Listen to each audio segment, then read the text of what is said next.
ఇయాల ఆఫీస్ కు తొందరగా రండి, స్పెషల్ ప్రోగ్రామ్ ప్లాన్ చేసేదున్నది పండగ కోసం అని చెప్పిన మన రాజేష్ కును తిరకాసుకు. కానీ ఇది వారి దాకా పత్తట్లేరు ఇద్దరు. ఏడున్నారో మరి ఇంతకు.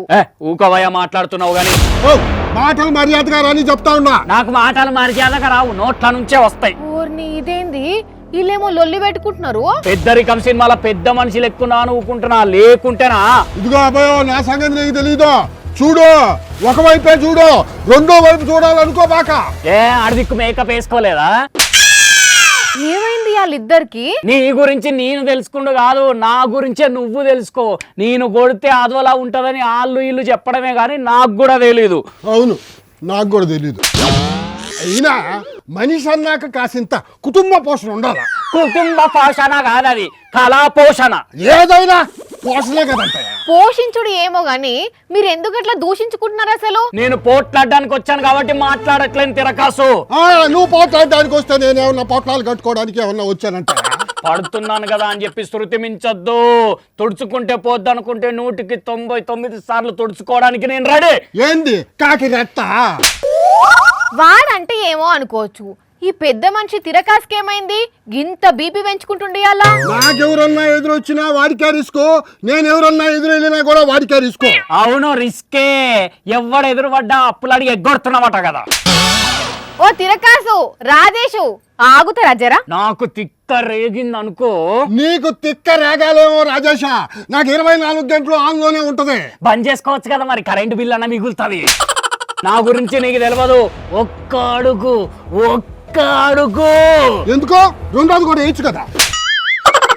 అసలు నిన్ను కాదు, నీతోనే స్కిట్ చేయమని చెప్తున్నా, చూసినావా? ఆ వాణి అనాలే. నేనేం చేసిర్రో మధ్యలో?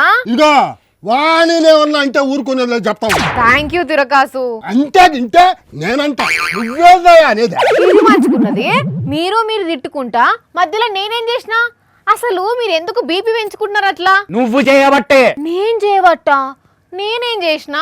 ఆఫీస్ కు తొందరగా రండి అన్నావు కదా. అంటే ఆఫీసుకు తొందరగా రావాలని అలారం పెట్టుకొని పొద్దున్నే లేచావమ్మా. లేస్తే ఆ అలారం పెట్టుకొని లేచినందుకే మాకు బీపీ పెరిగి ఇట్లా కోప్పడుకుంటాను. అలారం కు బీపీకి ఏ సంబంధం? పొద్దున్న లేచేటప్పుడు మామూలుగా లేచే వాళ్ళకంటే అలారం పెట్టుకొని లేచే వాళ్ళకే బీపీ పెరిగే అవకాశం ఉందంట. ఏంది? అవును, అలారం పెట్టుకొని నిద్ర లేస్తే బీపీ ఎక్కువ అవుతుందట. హార్ట్ ప్రాబ్లమ్స్ వచ్చే ఛాన్స్ కూడా 74% ఎక్కువ ఉన్నదట. ఊకోండి, ఎవరు చెప్పిర్రు మీకు ఇవన్నీ? ఆలీళ్ళు కాదు, university of Virginia school of nursing లో ఇయాన్స్ కిమ్ అనే రీసెర్చర్ చేసిన ప్రయోగంలో తేలిందట ఈ విషయం. మీ తలకాయ, మీరు ఆ ముచ్చట బాగా మెదడుకు ఎక్కించుకునేసరికి ఆ ఫోబియా తోటే మీకు ఎట్లా కోపం వస్తుంది తప్పితే పొద్దున లేచినందుకు కాదు. అంతేనంటావమ్మా? మరి లేకుంటే ఏండ్ల సంధి పొద్దున అలారం పెట్టుకొని లేస్తున్న వాళ్ళు బొచ్చడు మంది ఉన్నారు. 190 మంది అలారం పెట్టుకునే లేస్తారు. ఇంత దానికి అందరు బీపీలు పెంచుకొని కొట్లాడుతున్నారా మీ లెక్క? హార్ట్ ప్రాబ్లమ్స్ వచ్చి దవాఖానలో పడుతున్నారా? అంటే ఇది మా ఇల్యూషనేషనే అంటావా? పక్కా అదే. అయినా గిట్లాంటి సర్వేలు వస్తూనే ఉంటాయి, ఇవన్నీ పట్టించుకుంటే వెళ్ళినట్టే. అయితే మనకేం కోపం లేదన్నమాట. నీకేమో గానీ నాకైతే లేదు. నీకు లేదు అంటే నాకున్నట్ట? ఏమో, ఎవరికి తెలుసు? గెలుసు అన్నావంటే నిమ్మకాయ పులుసు కళ్ళల్లో బస్తా రాజేషా ఏమనుకుంటున్నావా?